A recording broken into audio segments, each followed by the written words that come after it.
আজকে অনেক সকালে ঘুম থেকে উঠেছি। ঘুম থেকে উঠে মর্নিং ওয়াকে গেছি। মর্নিং ওয়াক ফিরে জামা কাপড় ছেড়ে রান্নাঘরে এসে সমস্ত রান্নাঘরে সারা রাত আমাদের একটা বড় গামলা থাকে, কারণ একটু জল দিয়ে ধুয়ে নোংরা সন্ধ্যার পর থেকে আমাদের বাড়ির বিভিন্ন দরজা যে গামলাটা যাতায়াত করি সেই জায়গাটাও জল দিয়ে ধুয়ে নিয়ে ওই গামলাটাকে বাইরে বার পরে দিই।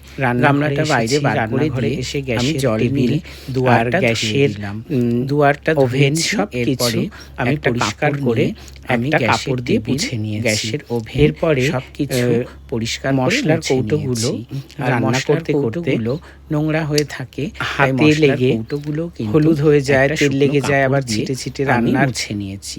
আমি রান্নাঘরে ছিটে যায় সবার প্রথমে আমি এই কাজটাই করি। রান্নাঘরে আমার মা আসে, আমার বউ মধুমিতা আসে, নোংরা হয়ে যায় সেগুলো। মার মধুমিতা কি করে আমার ঠিক জানা নেই, আমি খেয়াল করি না করে, কিন্তু আমি রান্নাঘরে এলে এটা আমি যদি রান্নাঘরে সকালবেলায় আর করে নেই চারপাশটা আগে, তারপর কিন্তু আমি রান্নাঘরের তাকটা রান্নার আমি পরিষ্কার করে ধুয়ে মুছে নিয়েছি, পরিষ্কার করে নিয়ে তবে এবারে রান্না শুরু করব।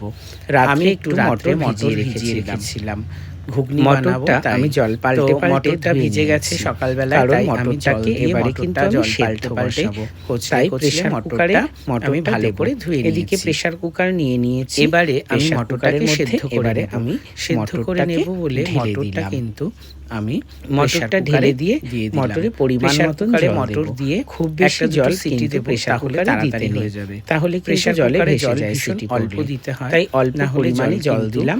আর এদিকে গ্যাসটাকে আমি একদম জ্বালিয়ে গ্যাসের চারপাশে আর প্রেসার কুকারটা পরিমাণ মতন জল দিয়েছি, অল্প জল প্রেসার কুকারটা বসিয়ে দিয়ে এদিকে আমি বসিয়ে দেব রান্নার জন্য গরম জল। আমি মটরটা গরম জল আমার সারাদিন করে রাখতে হয়, রাইমাকে বিভিন্ন সময় দুধ খাওয়াতে হয়, এছাড়াও রাইমা বিভিন্ন রকম খাবারের পর রাইমা জল খায়, এছাড়াও জলটার সাথে ঠান্ডা জল মিশিয়ে তবেই খাওয়াই সেই জলটা, তাই জল ফুটিয়ে ফ্ল্যাক্সে করে তুলে রাখতে হয়।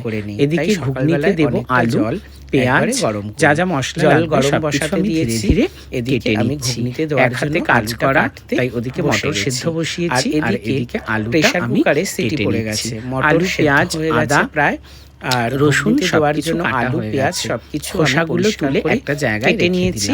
আর এদিকে রাইমার জন্য জল গরম বসিয়েছিলাম, জল গরম হয়ে গেল, এখন জল ফ্ল্যাক্সে তুলে রাখলাম। এবারে আমি ডিম সেদ্ধ, মার দাদা ডিম সেদ্ধ খায়, ডিম সেদ্ধ বসিয়ে তাদের জন্য এবারে আলুটাকে ঘুগনিতে দেওয়ার জন্য দেব আলু ছোট ছোট রেখেছিলাম, আলুটা এখন ছোট চৌকো করে আলুটা কিন্তু কেটে আমি কাটতে বসে, এই আলুটা চৌকো করে কেটে তারপরে কিন্তু একটু ভেজে নেব। যাই হোক আলু কিন্তু আমার ধীরে